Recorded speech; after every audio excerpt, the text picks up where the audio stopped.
Greetings, friends. This is Bryan Hudson. Welcome to Conversations in Focus here on Vision Stream Network. Our program concept is very simple. I want to bring people who are making an impact in our community and in God's kingdom. And I have a guest today who is doing exactly that and has done so for over 3 decades. I'm talking about Ophelia Wellington, founder of Freetown Village, Living History Museum. She established the institution of Freetown Village in 1982. Freetown Village has been a living history museum that educates the public about African American life in Indiana through living history, exhibits, and allied programs. Ophelia Wellington is a treasure in our community, and we appreciate her contributions to our culture, to African American people, and to all people. So I'm glad to have her here on Conversations in Focus. Welcome, Ophelia. Thank you. All right, it's great to have you. I look forward to this conversation for some time. And of course, our viewers don't know, but I'm a longtime Village member. I had the honor of designing the first logo way back in the day. In fact, a piece of that design is still in the current logo. We keep that, yes. So I think that that speaks to the legacy and the relevance of Freetown Village here today. Let me ask you the first question. What is Freetown Village and why did you start it? I'm not sure why I started it, other than I felt that it was a good way of teaching history. And Freetown Village is a living history museum that educates the public about African American history and culture. And we do that primarily through the performing arts. So we'll use theater, storytelling, music, workshops, special events to teach history. And we tour. So it's not a destination yet. I say yet because it has always been the plan. But we tour throughout the state, basically throughout the Midwest, with one of our numbers of programs. We have over 15 different programs. And each one can stand alone and present, whether it's a half an hour show or an hour show, or we have some full-length productions. So it's teaching history.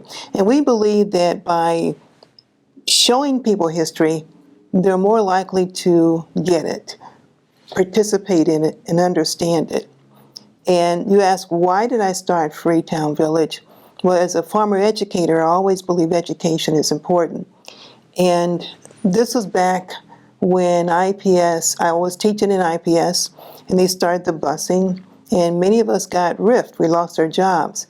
But at that point, I was really beginning to wonder, is this what I really want to do for the rest of my life? I had studied for high school with the ambitions of teaching college, but when I moved to Indianapolis, I got middle school. And I did not feel prepared to teach middle school, and that was not my dream. But I was thinking, gosh, I don't want to do this. Then I got rift, and I really started praying, what am I going to do? What am I going to do? And I started reading the Bible. This was a year that I was determined to read the Bible all the way through, from Genesis to Revelation. And as I read it, I understood more about history, and where God is talking about teach your children their history so they will know who they are, and they will know that I am God. And I thought, that's in there a lot in the Old Testament. And I began to think back on us as a people. Many of us don't know our history. And I thought, well, how do we get to know our history? There are some books, matter of fact, there are quite a few books about our history, but most people will not sit, read, and remember all of what they read. But I thought, when I was in the classroom and I was dealing with difficult subjects, or complicated subjects, I should say, I tried to get the students to participate more in the learning, to create some type of activity or workshop where they could experience it. So I thought, you know what? I bet if I put on a costume and I created an environment and I had this knowledge in my head, I could teach history in more of an engaging way. And that's really how I started it. Not clueless that there were things called Living History Museum, because I had never been to one. But I just felt so strongly that this would be a unique way of teaching our history and our culture in a way that was engaging, personable, and memorable. And it's interesting that you talk about doing performances, and I know that there's a great oral tradition in African American history. So I believe through Freetown, you're carrying forward that oral tradition in the performing arts as well. Now, what is unique about Freetown Village? You mentioned Living History Museum. What does that mean? Well, living history is we research history. We want to make sure we have the facts. And instead of reciting the facts, we show you the facts. So we would create a character. Well, let's say we're talking about churches or religion, organized churches. Well, we can talk about the first African American church was in such and such and such and such. And in education, we know that we remember maybe 10% of what we hear, but about 90% of what we experience. So it's creating that experience. So to talk about the church, we would create a character who knows about it, who could talk about it from a personal point of view. That depends on the time period. As a character, they have on clothing that's appropriate to that time period. Their continence, you have to keep that into consideration. What was a minister like in a community? Our first time period that I chose was 1870. And so you say, why 1870? Because it was 5 years after the end of the Civil War, when a lot of our communities were starting. People were migrating from the South, establishing their own communities. A lot of the HBCUs were started in the 1860s and 70s. People were moving from that plantation life to establish their own independence. We had blacks who were running for political office and winning. Mm-hmm. And the churches, the schools, the economic development, that was happening for us right after the Civil War. And I always say when I'm talking sometimes about, if you've ever been in a bind, you've ever been in a bad place, you probably prayed and said, Lord, if you ever get me out of this, I'll... And that's what a lot of the former slaves said. Mm-hmm. And when they were finally emancipated, many of them went, full speed ahead to establish their own independence. And that continued for a short season. Mm-hmm. When the former slave owners decided if they didn't do something big, that they would be left behind. And so they did what they could to destroy those communities and the people and those industries to keep control of the former enslaved people.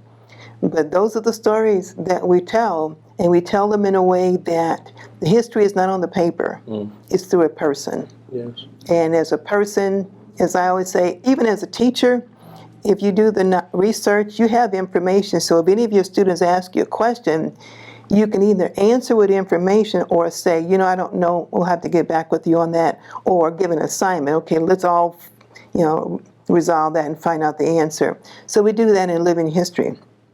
The people that I train, we call interpreters. And as a first-person interpreter, you are the person in whatever time period that you are telling the story. And that's our interpretation form of choice, because if I am portraying, and my first character that I portrayed was a school teacher. Where did that come from? Well, I had been teaching, so I was more familiar with being a teacher. So that was the first character that I portrayed. So again, it was comfort for me to portray that character, but knowing that I could manage a classroom, I could certainly manage an audience. And when I first started it, I went to the theater people to ask for their advice, because they were professionals. And they told me, Ophelia, it'll never work. You can't predict what the audience is going to say. You have to have it scripted. You can't open it up for the audience to participate. I thought, okay. So our very first show, I went with their advice. And I was so bored my own self, I couldn't wait for it to be over with. And then after that, I said, thank you. I'll take it from here. So in theater, you call that the fourth wall. And if you've ever seen a traditional theater production, you as the audience are sitting, the actors are on stage, and there's no eye contact. They're interacting among themselves, and you're sitting there by yourself or whomever you came with. But in Freetown Village, when we break the fourth wall, we see the people, we talk to the people, and sometimes we ask them to do certain things. Well, people who are used to traditional theater like, what's going on here? But after they get into it, they enjoy it because it gives a comfort level. When we talk about Black history, a lot of people, the wall goes up. I don't want to hear about that Black stuff. But when they like stories about people, and we are telling people stories, the people that we have chosen to tell are Black people. I tell you, it's a performance of Freetown Village is remarkable for that very reason, because the characters in character look up and say sometimes, who are all these people here? Or if it's a church service, welcome to our church. And that's the living part of the history, where that's the engagement that is not usual at all in a performance. But I think it's more than appropriate and a very engaging method for the audience. And the Freetown performances are wonderful for that reason, in addition to the performance itself. The engagement is marvelous. Well, I always got these little testimonies. We were doing a program up north, and during the performance, one of the characters is entering from the rear of the performance space. And that particular character was upset. So the show's going on stage. This character enters from the back, and he's mumbling and creating a ruckus in the back of the performance space. But people from the audience didn't know, and they were, shh, shh, there's a show going on. And then he kept continuing, and they were trying to quiet him, but then after a while he got to performance, and the actors on stage acknowledged him and brought him on into the performance. But it's so realistic that people don't know. And sometimes we've done programs where we'll have an actor sitting in the audience, and then all of a sudden it's their cue to get up and say something, and people are astonished that, that person sitting next to me was in the I thought they were dressed a little funny, but people are people, so you never know. Yeah, that's the experience of Freetown Village. That's why we missed the performances. They're coming back at some point, but it's a marvelous experience. Let's talk about Juneteenth. Now, we're past Juneteenth. We had a conversation about Juneteenth in which you actually educated me to the fact that all this talk about a holiday is interesting, and Juneteenth is a remarkable day, but something came after Juneteenth that was even more important, 13th Amendment. So talk about Juneteenth and why we do value that day, why we can't stop with the celebration of Juneteenth. I think there's one thing, there was a bigger picture, and that was when Lincoln signed the Emancipation Proclamation. He initially issued it in September 1864, giving the southern states 100 days basically to come to their senses and rejoin the Union. 100 days from September 22nd was January 1st. And on December 31st is when a lot of the enslaved people watched through the night, praying through the night, that on the next day, January 1st, they would be free. And that was called a watch night service. And even today in our culture, a lot of the churches still have watch night services. Okay. And so January 1st, 1865, the people in the enslaved states, or the slave states, were free. Now, however, the southern states had seceded from the Union. They had elected their own president, General Lee, and Lee was perfectly fine with them being slaves. So the only way for those enslaved people to be free is for them to run away. As the Union soldiers advanced throughout the South, they were able to help the slave to be free, but the slave owners were fighting against that because, again, they were the Confederate states, and in the Confederate states, slavery was fine. As the news passed through or traveled throughout the South, those people who heard about it left plantations, or they worked out some agreement with their former slave owners to be so-called free. But it was basically enforced by Union soldiers. Now, Texas is the farthest slave state west. So it took a little while for the Union soldiers to get to Texas. Again, it was 2.5 years later.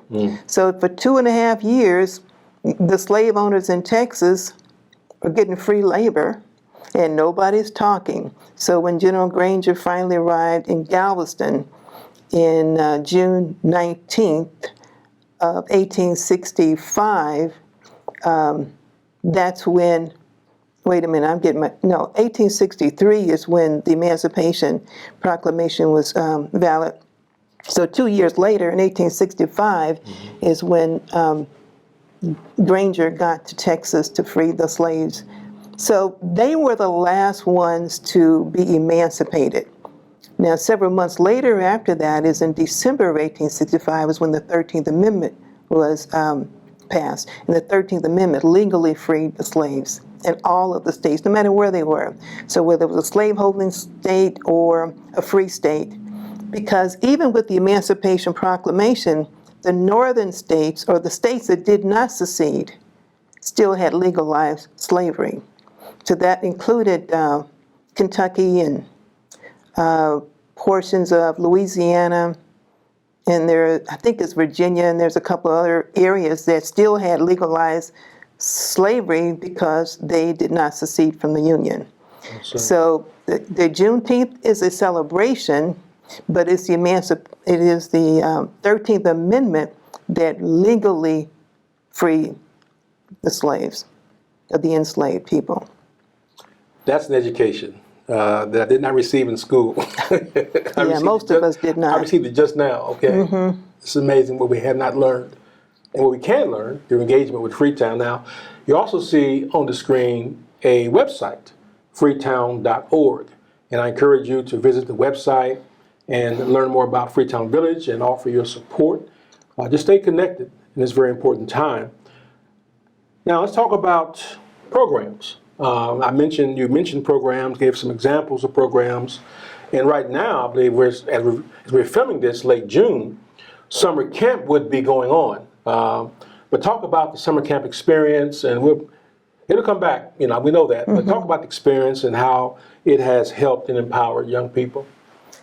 We started out with a 10-week summer day camp, and as the school years have changed, we've gone from 10 weeks to 9 weeks to 7 weeks, and now we're 6 weeks.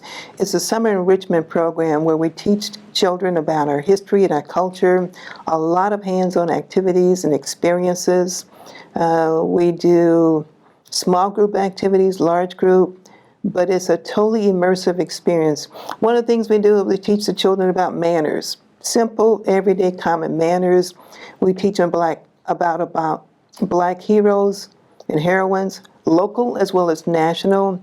And another story I tell, when we started introducing the Black heroes, most of them are the traditional ones. People think about Harriet Tubman, Frederick Douglass, Sojourner Truth, da-da-da-da-da. But those people are dead and been dead. And it's like,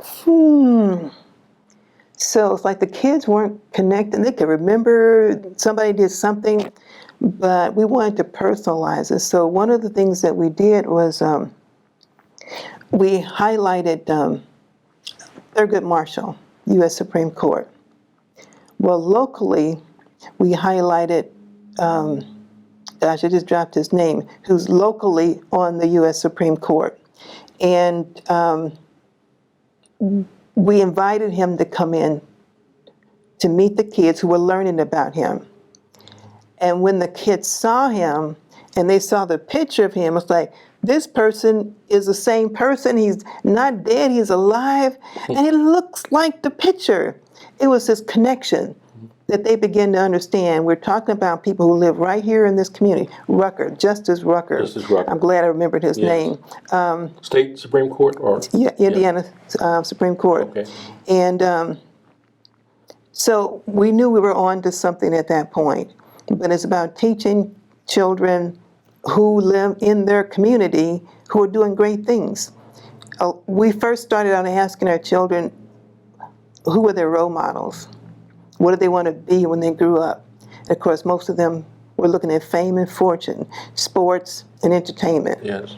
And we thought, that's great. And some of you may be successful in that. But you're more likely to be a dentist, or an attorney or an educator or a business owner than you are to be a very famous celebrity. So in order for them to meet these people, this is why we were bringing them in. So that's one of the really great elements we do in our summer camp. The other thing is just showing them places in our city that they can go.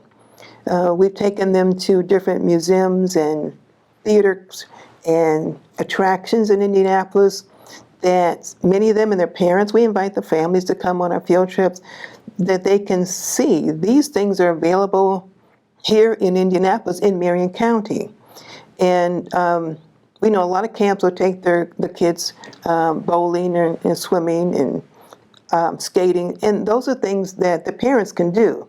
They can find out about those places, but we want to expose them to things that a lot of parents just may not think about taking their children to. Mm-hmm. So that helps them to understand more about the history and the culture and feel comfortable going outside of their communities to see and experience Indianapolis.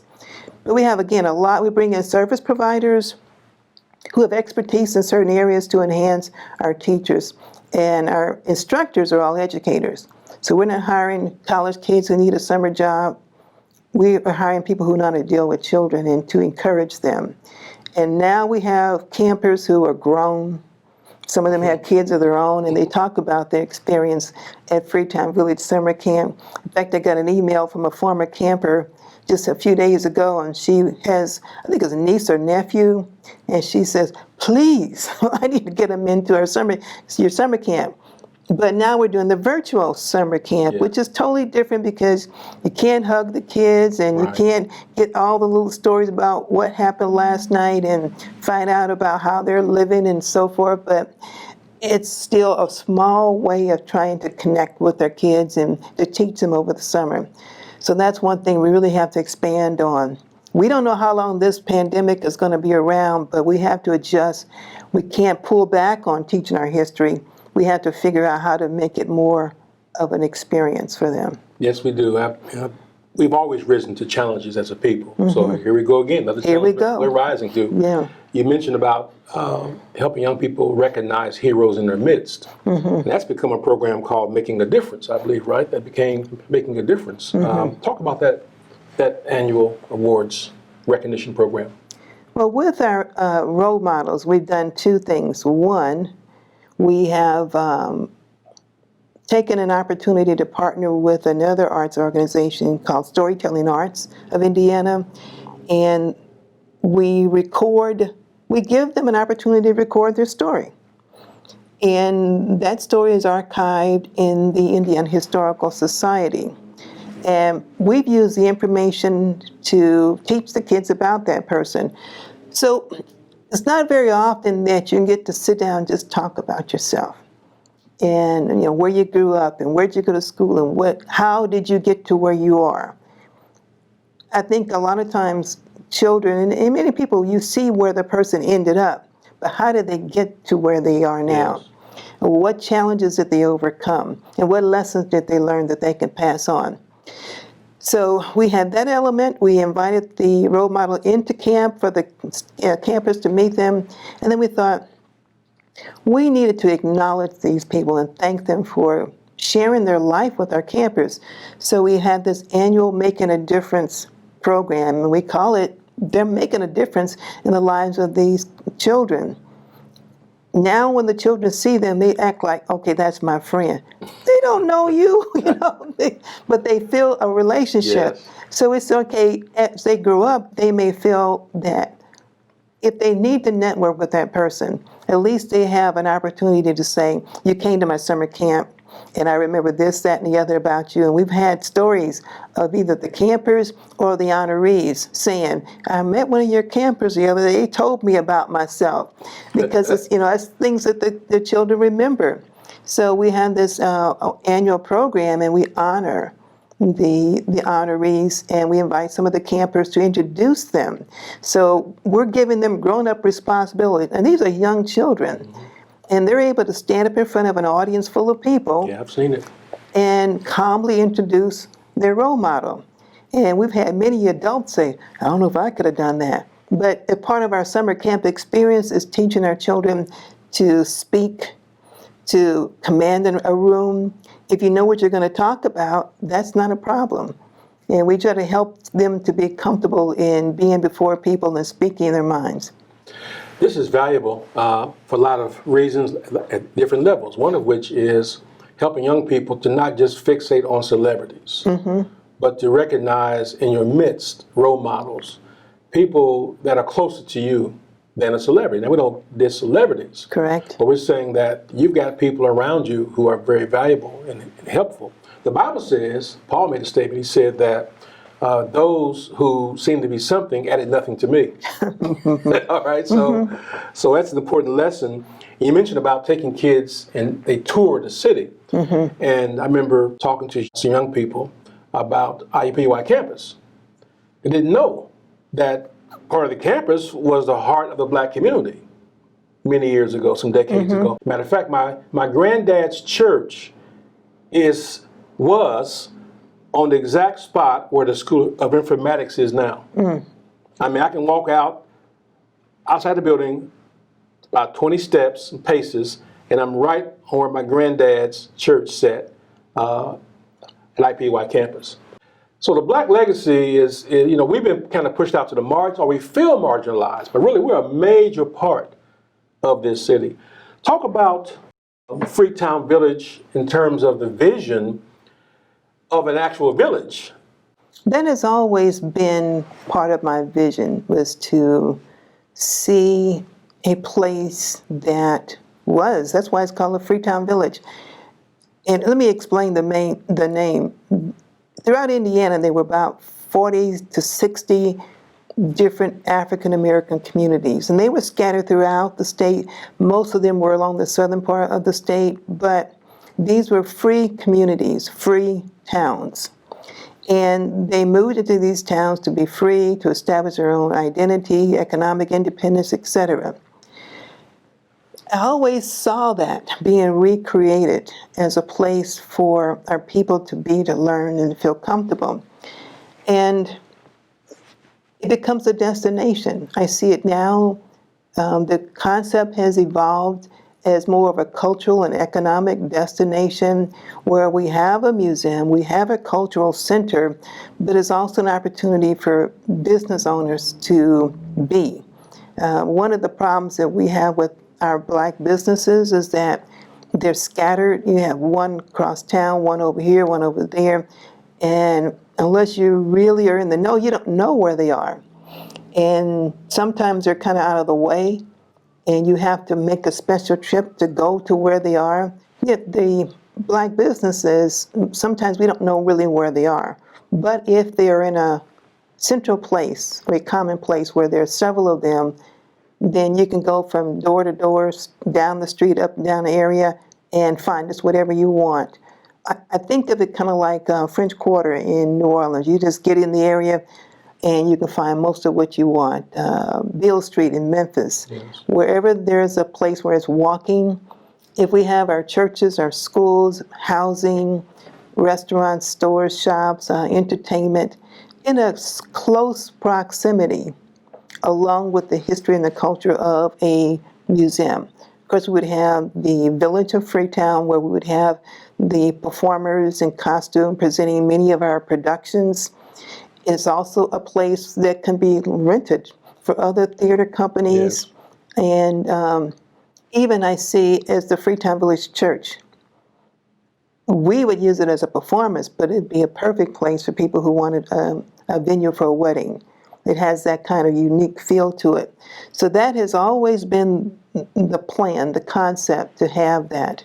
Now, it's been like gathering hen's teeth to get the money, find the locations. Like every time we get a location, the big bear comes along, grabs it up, takes it away. It's like, gosh, that was so perfect for us. Yes. And then something is always happening. But I'm a believer, I have faith, I really believe that someday soon we'll have that space, it'll become available, it'll be affordable, and it becomes a place where there's safety, there's the culture. Many of our young children don't have an experience in our culture.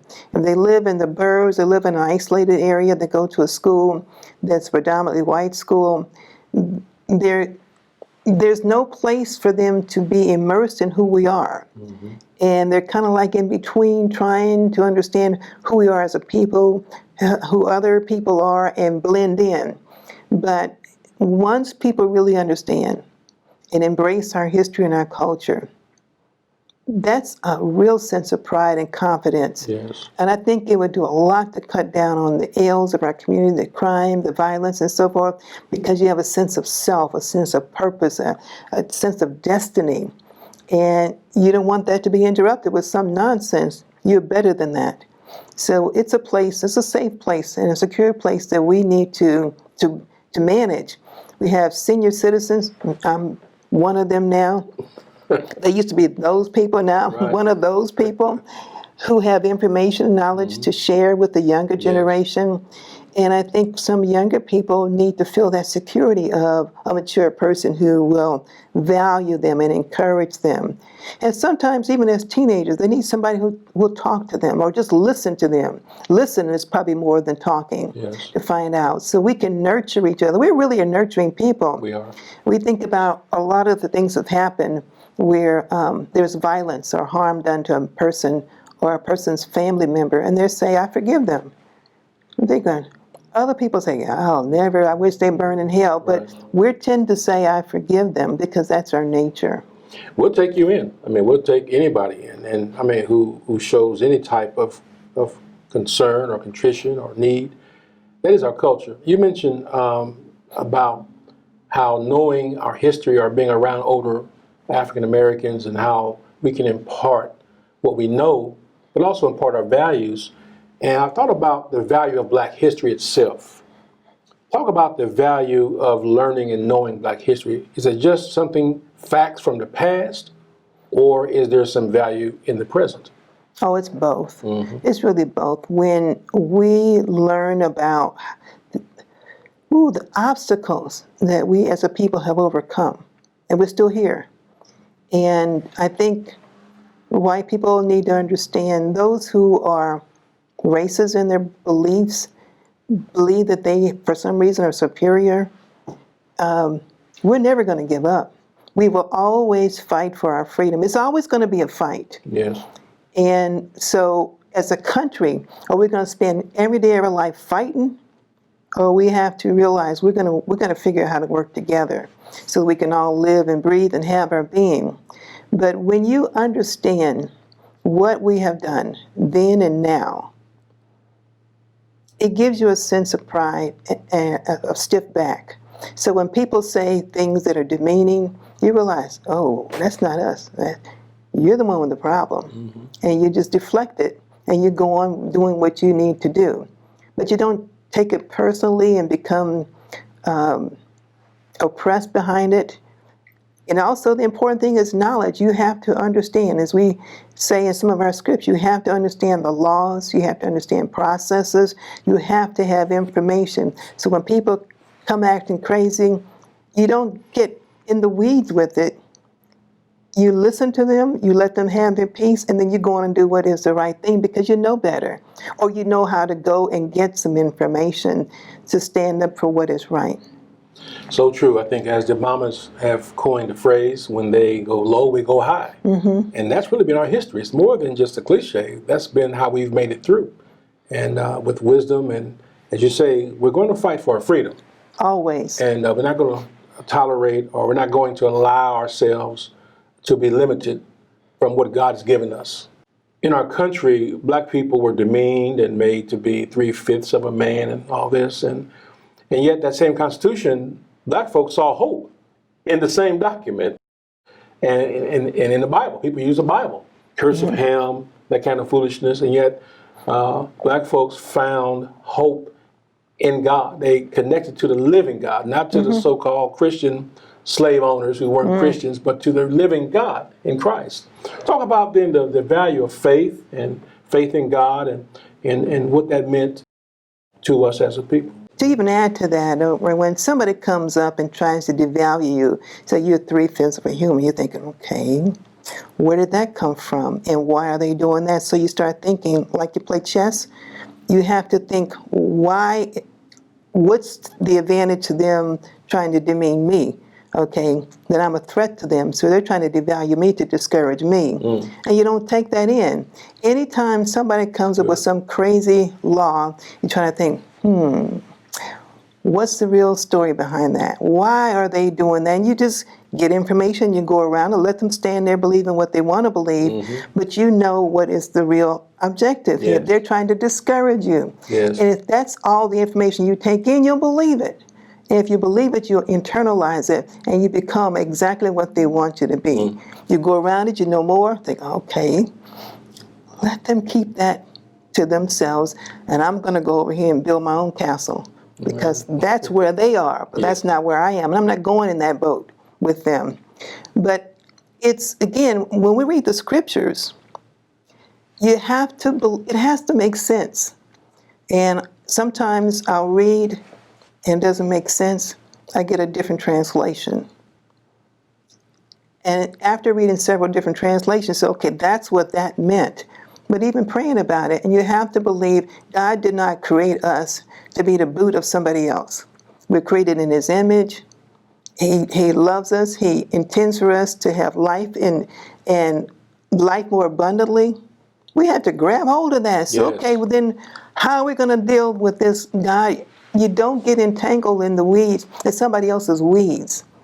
You have to understand that's their problem. That's not mine. It's not mine. That's their reality. And some of them believe it to their death, but it's not our reality. And I know a lot of people will get upset and angry and want to lash out emotionally. When you get emotional, you lose control, you lose confidence.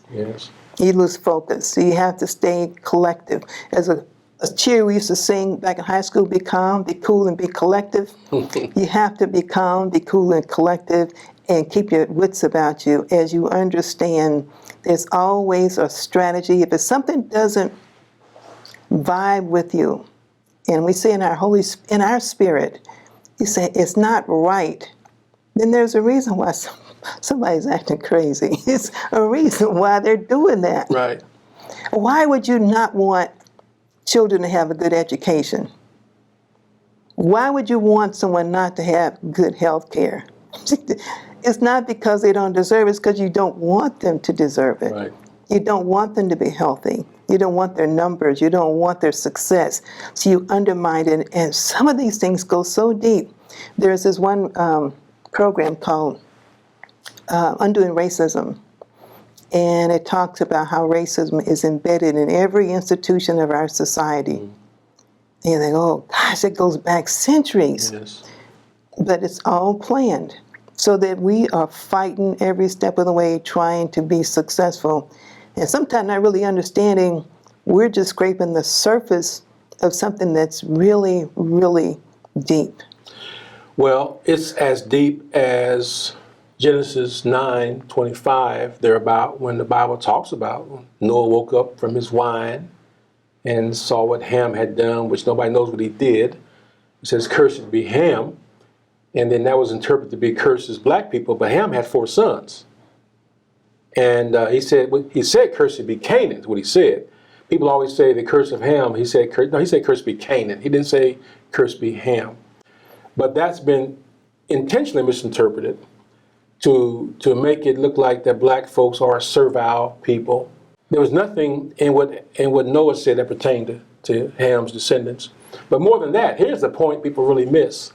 In Genesis chapter 9, verse 1, it said, God blessed Noah and his sons. It don't matter what Noah said, waking up drunk. It's amazing they actually take what a man with a hangover said over what God said. So it's kind of the root, it's part of the root of how we have been treated worldwide. You know what I think also about Cain and Abel? Who committed the first murder? Right. Cain. Why? He was jealous. Why couldn't he just pull up himself and do better? And that's the same spirit that's in our culture today, that Cain spirit, where the jealousy. I'm not going to try to be better. What I'm going to do is try to keep you from being better.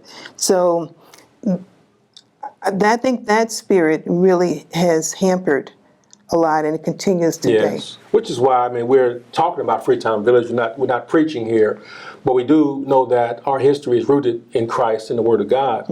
And so the Bible tells us, as you said, life and that more abundantly.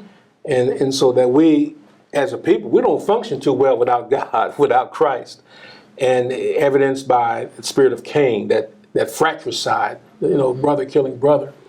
And so those are resolved, of course, through faith in God and education about who we are in Christ, who we are in this nation. So I want to thank you, Ophelia, on behalf of our viewers, all of us who know about Freetown, many who don't know about Freetown. We appreciate your work and your expertise over these many years.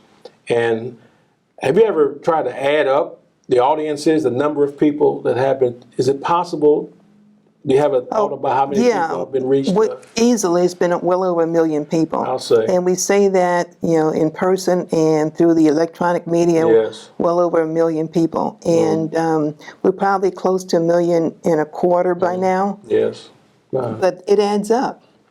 And we've been in all kinds of events over the years, whether it's been a parade or festival, where there have been 2,000, 3,000, 4,000 people in attendance at a time. And that doesn't include what was electronic or on TV. Online, yes. You can't measure that. Yeah. So, well, again, thank you so much. Oh, thank you. I'm going to close. Let me ask you want to share anything else with our audience, with our viewers and listeners about Freetown? What's on your mind in this season of our lives? Well, we're always interested in people who want to be a part of Freetown Village, whether it's through a leadership capacity on our board, advisory board, even maybe staff or performers, volunteers, people who have information and understand. It's important for us to tell our story and to tell it in a way that people can understand and want to be a part of this process. As we continue to build the village of Freetown, we're also looking for people who want to be a part of that. So if you want to be in part, let us know. Contact us. We'd be happy to share more information with you. Well, thank you so much, Ophelia, for being here on Conversations in Focus. Thank you. It's been fun. I've been speaking with Ophelia Wellington, the founding director of Freetown Village. I would encourage you to go to the website, become a member of Freetown Village, become a village member. You can just sign up and make a donation and be a part of supporting Freetown Village as they and we emerge from this pandemic with new ideas and ways to not only return to traditional programming, but find ways to leverage digital media, as we're doing right here, right now. So God bless you. Thanks for watching, and you be encouraged, and have a great day.